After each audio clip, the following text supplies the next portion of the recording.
Vacation rentals took center stage at the latest Durango City Council meeting, and public hearings on retail and medical marijuana wrapped up. I'm Sweetie Marbury, Mayor and Durango City Councilor. I'll have details on those items and more coming up shortly. Welcome to Council Connection, a City Span 10 program designed to give you a snapshot of happenings at the most recent Durango City Council meeting. This time we look at the May 20th meeting. The sale of Buddy poppies by the Veterans of Foreign Wars of the United States has been officially recognized and endorsed by governmental leaders since 1922.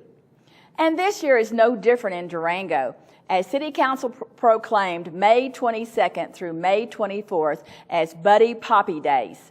Sale of these poppies helps raise funds for disabled and needy veterans, widows, and orphans of deceased veterans. So if you see someone selling poppies, buy one, won't you?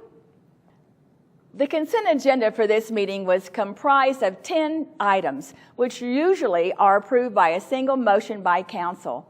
One item involved approval of a $20,000 state grant toward a $35,000 water and sewer utility rate study.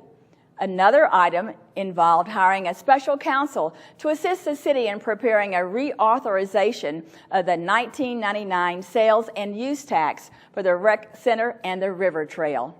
A third item you may be interested in was council approval of transferring ownership it has in a steam locomotive 315 to the Durango Railroad Historical Society.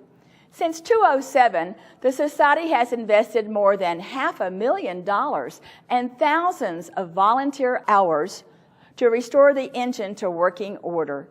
The engine is now stored in Silverton and makes occasional special tours locally and elsewhere in the country. The transfer in ownership is being made at no cost to the Railroad Historical Society. I invited John Wells from the Business Improvement District, or BID, to give City Council an update during public participation.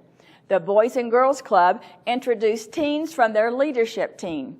And I invited a new business on Main, Go Light, to introduce the store to the Durango community. In council reports and actions, I recognize the Durango Public Library and Maria's Bookshop as winners of the La Plata County Community Heritage Award. I will be attending the swearing-in of the new Southern Ute Tribal Chair on May 29th. I thank Senators Udall and Bennett for their letter to the Bureau of Reclamation requesting development of a plan to open Lake Nighthorse for recreation. I believe all concerns are solvable. And a big thank you to the water treatment plant staff for participating in the annual Children's Water Festival. 900 fifth graders learned the importance of water conservation. I will also be addressing the graduation class for the Citizens Police Academy. One of the 3 public hearings on the agenda involved regulations for vacation rentals in Durango's older established neighborhoods east and west of Main Avenue. This has been a much debated topic as part of development of a new land use and development code. More than 24 citizens spoke during the public hearing on plans to limit approval of vacation rentals. There's a difference between an investor coming in or a speculator and purchasing a home with the express intent of renting it out as a vacation, a business, versus an established resident who wants to rent a room out on Airbnb 20 or 30 days a year. But I think that they would be following under the same rules. Well, the impact, I mean, if you have 3,000 square foot vacation rentals on your block that potentially can have a much larger number of people, you're going to have much greater impact. To me, vacation rentals threaten our sense of community. It's another half step towards the B&Bs, which we did oppose 18 months ago, vehemently opposed. Please stop attempting to slowly commercialize the neighborhoods in which we know who lives next door every day. I don't understand why you want to compromise. If at all the integrity of the neighborhoods. Once you allow more commercial entities into them, there's no going back. You can't take them away. We have not addressed with the vacation rentals, and I'm speaking from the real estate community on clients that I represent. And I have several clients that over the years have purchased homes here that have a job that requires them to travel out of Durango for extended time periods. Professional athletes and people that work on contract.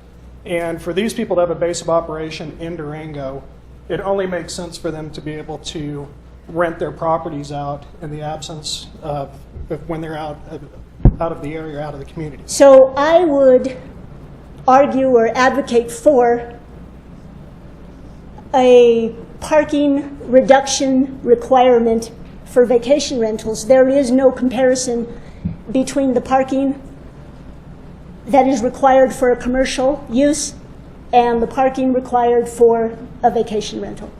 The vacation rental hearing concluded with agreement some restrictions are needed, along with tough enforcement on unlicensed facilities. A final ordinance will be drafted and considered at future council meetings. Councilors also concluded public hearings that began at the May 6th meeting dealing with retail and medical marijuana regulations and sales. Unlike testimony at the May 6th meeting, which mostly favored recreation marijuana sales included in the Central Business District, these hearings drew a half a dozen residents opposing those ideas.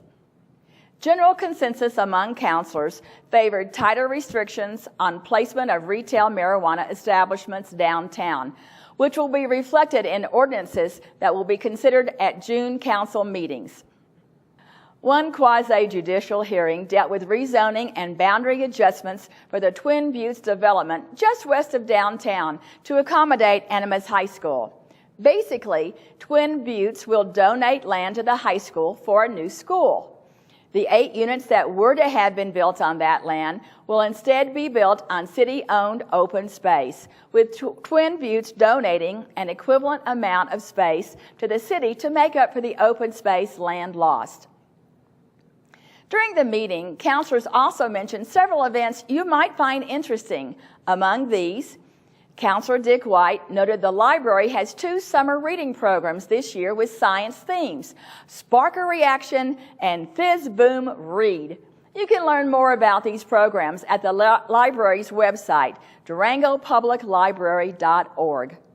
The San Juan Basin Health Department is hosting a smoke-free park celebration Sunday, June 1st at Rotary Park from 11 to 2 o'clock. And Councilors White and Dean Brookie mentioned Rural Philanthropy Days, which will be held June the 11th through 13th in Pagosa Springs. This is an opportunity for Southwest Colorado not-for-profits to meet with funders from across the state and learn about opportunities to partner with them in providing services and programs. I also pointed out that there are still funds for the city's 50-50 sidewalk program, where you can replace old or hazardous sidewalks in front of your home with the city picking up half the cost. You can direct questions and seek more information from the Community Development Department at 375-4850. And that's Council Connection for the May 20th Durango City Council meeting. I'm City Councilor and Mayor Sweetie Marbury. Thanks for joining us, and remember, you can always contact your city councilors via email at citycouncil@durangogov.org.